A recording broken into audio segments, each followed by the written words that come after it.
So the story all begins with this big party that Achashverosh throws after becoming governor. Everyone is having a great time until Vashti, his wife, humiliates him when she refuses to strip dance before the crowd. One of his advisors suggests that he upgrade to a new wife, and after a long competition, Esther is elected. But she decides to conceal that she is Jewish.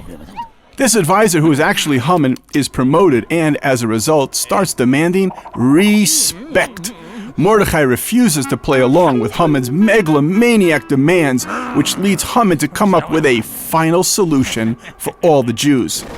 Achashverosh is persuaded with a fistful of dollars and the excuse that the Jews are a bunch of party poopers. A date for the annihilation is chosen with a throw of the dice, and his supporters get a memo to start preparing. Mordechai was to receive special treatment with a hanging tree 50 feet high.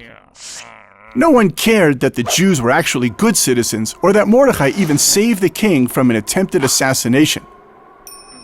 But one night, when Achashverosh couldn't fall asleep, he remembers that he still owes Mordechai a reward for saving his life, and tries to come up with a good idea.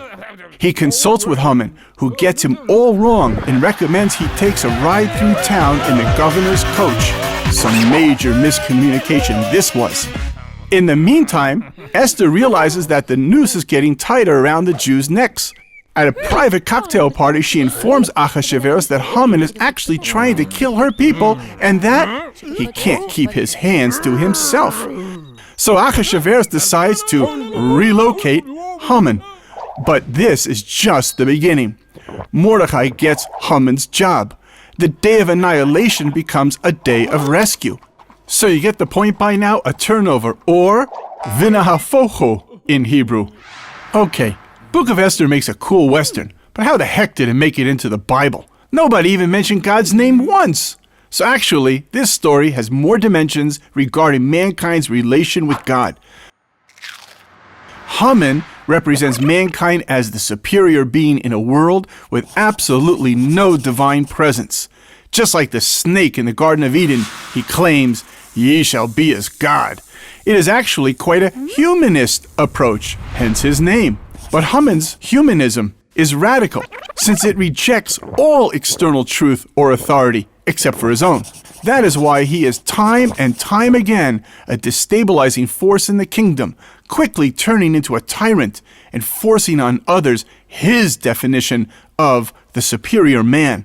In contrast, Mordechai sees mankind as the center of creation because he's created in the image of God. The notion that mankind, detached of morals or spirituality, is the highest thing to aspire to was rejected by Judaism as a whole. Haman is determined to annihilate the Jews because it is like annihilating God, who in his eyes undermines man's authority and freedom.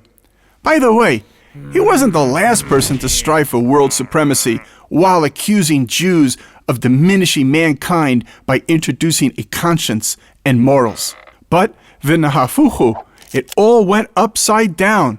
Haman not only failed in destroying the Jews, he also realized that his own actions, and even his very dice, were part of God's script all along.